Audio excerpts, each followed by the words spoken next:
Hello everybody, my name is Ilya. And my name is Tyler. Together we make up Kovray, a couple that loves to play board games. And we love scavenger hunts. And nursery rhymes. Did you know I proposed to Tyler through a scavenger hunt? He puts one on for me every year on my birthday too, and it's very fun. Very fun. Now speaking of scavenger hunts, today we will be previewing Hickory Dickory. Hickory Dickory is designed by Sawyer West and is illustrated by Sonia Mueller. It is published by Plaid Hat Games, who helped sponsor this video. Hickory Dickory is going to be hitting retail in January sometime, so if you want to learn more before the game comes out, go ahead and check the pre-order link out down below. In Hickory Dickory, you'll be taking your role of a team of mice at 7 p.m. participating in a royal scavenger hunt put on by Lord Cuckoo. Now, you'll have to go throughout the clock collecting various items and keeping an eye out on relics and King Cuckoo's quest in order to score the most points and win the game. With that overview out of the way, let's take a look at how the game plays. As always, you'll begin by setting up. You'll prepare the clock by setting the time to 7, placing tokens and tiles throughout each of the hours as instructed. You'll add 2 sideboards to the clock and prepare each accordingly. And you'll add the chain board below, hanging the pinecone weight above the 9. Finally, set aside the cap paws, 10-sided die, and 50-point markers off to the side. Everyone will then choose a player color and collect the corresponding mouse meeples, cards, and score marker. You'll place your mouse cards in front of you along with a random hunt board. You'll place your scaler on the starting pinecone and your Scurrier, Scavenger, and Spotter on the inner ring spaces of the clock shown on your hunt board. Your Scamp will remain on the Scamp card. You'll place your score marker on the starting space and you're now ready to play. Hickory Dickory is played over 5 rounds. Each round is an hour as the minute hand will make its way around the clock. You'll work with your team of mice jumping on and off the clock to collect tiles and exchange them for points, paying attention to quests and your hunt board, as well as climbing the chain and keeping an eye on the special relic tiles for Lord Cuckoo. Each round the minute hand will make its way around the clock. Each turn you will resolve the tick of the clock. Here are the steps. You'll first move the minute hand to the next number, activate each mouse on the minute hand in order, then activate each mouse on the inner ring space in order according to the priority track. Then repeat. On the first tick of the game and any other tick when there is no mice at a number or on the hand of the clock, you'll simply just move to the next tick. Now what does activating mean? If your mouse is on the clock, you have the option to stay where you are on the minute hand or jump off to the outer ring and perform the associated action. If you're on the inner ring, you'll have the option to jump onto the minute hand, or again jump into the outer ring and perform the associated action. When you jump onto the minute hand, you always enter from the back. If there's no available spaces, all the mice will be pushed forward, causing one to fall. When this happens, the mouse that got pushed off can activate the current location, or jump backwards and activate the previous outer ring location. When a mouse jumps off, it goes to the current outer ring location with the rest of the mice being pushed forward on the minute hand. The Scurrier also has the ability to leap forward to one of the 2 outer ring spaces instead. Now when a mouse enters the outer ring space, first you may claim the tile if there is one and or perform the listed action. Tiles will go into the storage spaces of the mouse activated. However, if you have multiple mice within a number on the clock, you may trade and rearrange tiles freely between them prior to the clock moving. Shall we go over the actions? Some actions will allow your scaler to climb the chains. You'll climb the amount shown on the action space. When you reach or pass the victory point spaces, you'll immediately gain them. Once you reach the top, you'll gain the value shown on the right, moving the pinecone up to the next value and moving your scaler back to the bottom. The 4 victory point space is never covered. The magnifying glass symbol will allow you to draw a noted amount of tiles from the bag and claim them.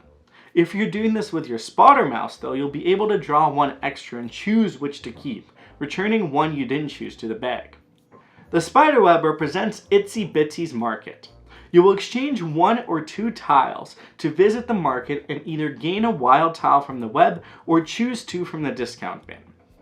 This action allows you to draw a favor card. These cards can be utilized at any point on your turn, either for the action or their tile when one is either paid or scored.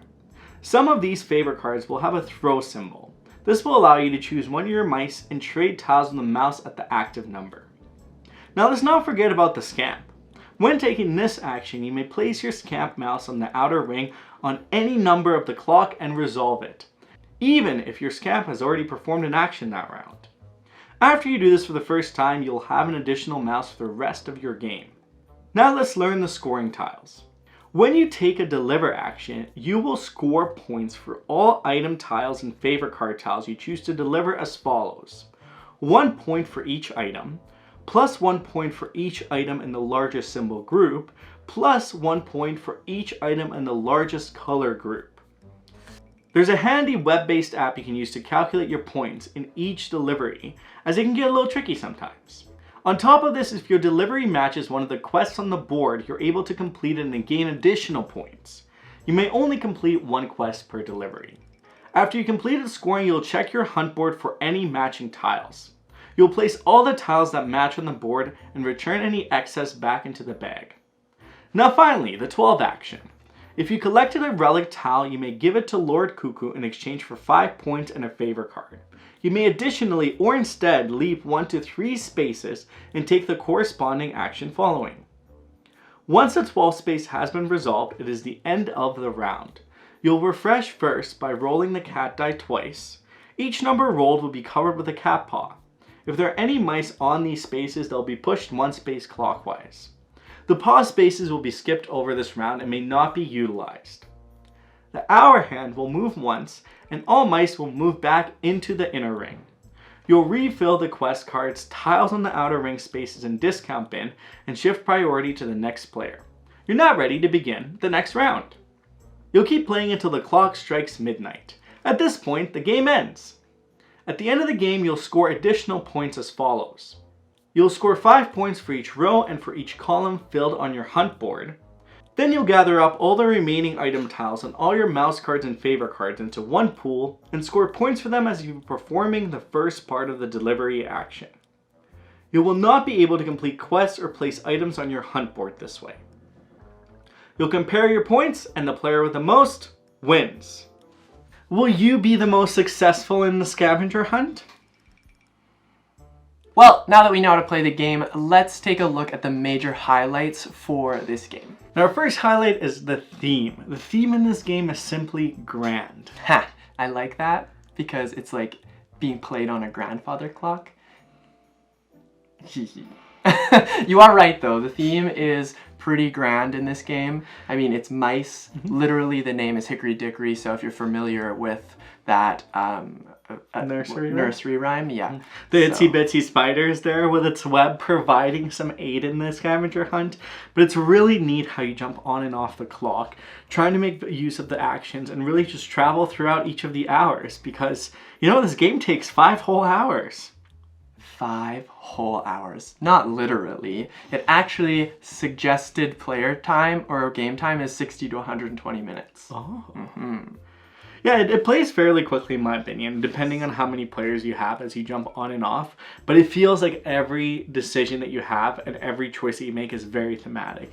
If, for example, you have the Scurrier, you can leap towards another hand and try to do another action. If you have the spotter who has a really keen eye, when you collect tiles, you're able to collect one more and then decide which one you want to keep. So there's little thematic elements even in the characters and what they do in the way that the game is played, which I really, as someone who really enjoys theme, this really resonated with me. Well, and it speaks to putting together like a scavenger hunt team. You want a lot of people that have a variety of different skills so that you can really succeed in your hunt.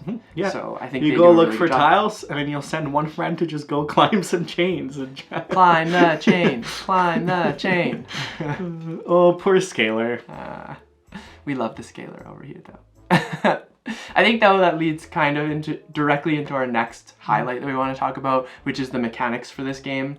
I think, like Ilya kind of alluded to, is having that decision of moving off and on that clock to take those actions is very, very neat. Not only do you have that priority of like the people who are on the clock get to decide first if they're gonna get and off. the order that they're in as well. Yeah, so there's that, and then the people who are on the number, then they get to choose whether or not they're gonna go. But all of those abilities around the clock are varying dependent on what they are. Some of them are locked into place, and then there are the left and right sides, which do end up varying just slightly. So the combinations of abilities and your decision to actually take them is fairly nuanced, and it's always fun to decide whether or not, okay, I'm gonna go on, or I'm gonna get off the clock, take the ability, and then I'm gonna go onto the clock, maybe even shoving some people off. Yeah, there's various elements of mechanics in here sprinkled in here and there. I say it's a little bit of a quirky pick up and deliver, because you'll be collecting various tiles and then going and delivering them for points in various locations. Also, it's a set collection, because not only are you going to get more points through your delivery, but you're also looking at your hunt board, looking for specific tiles and quests. So there's going to be goals as well that you can achieve. Yeah. There's just multiple layers of many mechanics that flow so smoothly together that it almost feels seamless. Which actually comes to our third highlight of this game. And we've labeled this as like the innovation highlight. Yeah. The clock is so cool. The clock is very cool. So even just from like a user experience, it's very neat to have to push that clock through and decide whether or not, again, you're going to jump off, get on, use those abilities. But that is how your round goes, right? So if you go around the clock the whole hour, that's a round, which means hopefully you're using all of your abilities appropriately, but also, hopefully, you're using them at the right time, because you don't want to have your creatures or your mice, sorry, I guess they all are mice. You don't want all your mice to be on one side of the clock, particularly in my experience. You don't want them on the like 6 to 12 side, because you don't get to do anything in the beginning. Exactly, and then you have to not almost waste a turn, but use a turn to get your mice back to the other side. I don't know why I keep saying creatures. It's also tricky too, because if all the mice are in one area, the mice are going to get pushed off the clock, because everyone's going to try to get on, and then you'll be taking actions that you may not want to take, and you may want to save for later. So that element of it is really cool. I think the way that it utilizes the rondelle, which we've seen in some games, not a lot of games use the rondelle as an action, but here, having workers jump on and off in such a way that sometimes you're pushed off, I don't think I've seen before. Yes, and it's very clever. I also love this when the scavenger, because it takes up 2 spots. So when it goes in there, just get out of here. I'm scavenging for all the tiles. It feels very neat and engaging throughout the entire game. Yeah, and then to that point, like you've got 4 mice. You start with 3, so you can unlock the 3rd or the 4th. Yeah, Scamp. So Scamp is obviously pretty useful because they have those 2 tile slots, but they can provide you with another action, and then also give you another opportunity to be able to swap back and forth with your other mice, and set yourself up for a higher scoring point, or be able to complete some of those quests. Which kind of leads to that next piece, is those quests, for example, really drive, or should drive, your decisions on whether or not to take the tiles, along with your hunt board. But that's the next highlight that we want to talk about. So our next point is looking at the way points are scored in this game. What's really neat is points are typically scored in clumps, which allows you to really drive your strategy throughout the game, because you will be collecting very specific tiles for either your hunt board or the quests, but also the way that you hand them in. You could really maximize your points if you save up some of the favor cards to really deliver a nice 20 points in one delivery. That's pretty impressive. I think like on the tail, or like the opposite side of that too, is if you have a mouse that ends up collecting a bunch of tiles that are kind of like throwaways when it comes to completing the quests, or like your hunt board, it is nice to be able to give all of those tiles to a certain mouse and then have them trade in all of the points, or maybe just like hoard those tiles for a little, because maybe new quests will come up. I think that's really cool, because you don't have to worry about that pressure of always completing the quests and getting tiles for your hunt board with every single one of your mice. It's just nice. And don't forget about Itsy Bitsy Smart Kit. Yes, the wild because tokens. the tiles that you have that may not be useful, you can exchange in order to get a wild tile or maybe some from the discount bin. So there's a lot of layers around that as well. So points really flow in this game quite smoothly, and one of the other ways that I particularly love collecting points is going through the chain on the clock. Yes. It's another way that you can utilize your actions to really climb that chain and try to get more points early on in the game as well, because the more that people visit the very top, the less points it's going to be worth. Yes. Yeah. Which is another maybe race for some points there. Yeah, and all this to say is there's a variety of ways of scoring points. I think there's a certain strategy that is probably optimal here, or that you can try out and go for different ways depending on what happens to your board and what comes up. And you really want to make sure you are optimally encouraged to go through every single one of those scoring chances, because you will score high and you want to make sure you're at least keeping up with your opponents or exceeding them. And who doesn't love to score a big batch of points all at once? Speaking of scoring though, I think the last highlight here we want to talk about is the scoring app. Yeah, it's like a web-based app, so you don't actually have to download anything.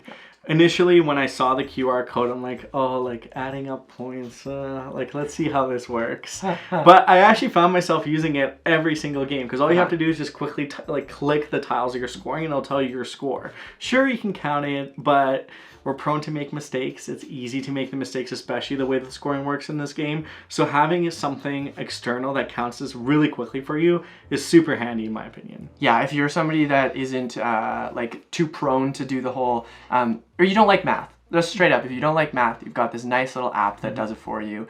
And it's not a complicated app. I know Plaid Hat Games releases a lot of apps to like supplement their games. And this one is very different in that it's just an accessory to add to the scoring part of this game. Elevates your experience. Yeah, Instead of sitting there trying to add everything up, you go this one, this one, this one, this one, and you're done. Yeah, and you have the option too. It could just be a double checker. If you're like, oh, I think this is worth 12 points, somebody would be like, yeah, it's worth 12 points. Or no, actually you missed a point here, or hang on, not 12 points. I love when you have little elements like this to really elevate the experience, and overall the production quality of this game is just fantastic. Yes. From the way that the clock is moved and the way that it kind of clicks into place in the center of the board, to even everything coming together, it feels like a very nicely well done tactile game. It is quite durable in my opinion, and yeah, it's got a lot going for it, kind of like what we've talked about throughout all of our highlights here. And overall, like we said, it's got a great theme that fits well with its mechanics. There's a bit of strategy going on, and it's got these unique action sequences that we can take, but also because you've got so many different ways of scoring, it provides this way of developing into different routes to score yourself the most points. Exactly. And that is Hickory Dickory. Will you come out on top in the Royal Scavenger Hunt? Will you be able to collect everything and have the most fun? Probably. If you want to learn more about this game, check out the link down below. It should be up for pre-order right now. If not, it maybe already in retail, depending on when you're watching this video. That's exciting. And if you have any questions around Hickory Dickory, if anything seemed unclear, we're always happy to jump in the comments and let you know much more about this game. Speaking of comments, let's jump into our question of the day. There are 5 mice on your team in Hickory Dickory, and you get to be one of them. Which one are you going to choose? Will you be the spotter? Will you be the scavenger, the scurrier, the scamp, or the most important one of them all, the scaler? The scaler. They don't get a card, so it's hard to remember about them. They're the cutest in my opinion. They are pretty cute. I would be the scurrier, because I would like to leap across the clock, the various elements of the clock. I have a high appreciation for the fact that they all start with S's. But I would be the spotter. I think they're the cutest. They've got these like glasses, and I really like their ability. Their ability is probably my favorite. What would be the mouse that you invent if there was a 6th mouth that starts with an S? Oh. I would be the salivator, because I would sit there salivator and just salivate at all the fun treats I find. You can also answer that question down below too. Well, thank you so much for watching. Have an amazing rest of your day. And we'll see you in the next one. Bye.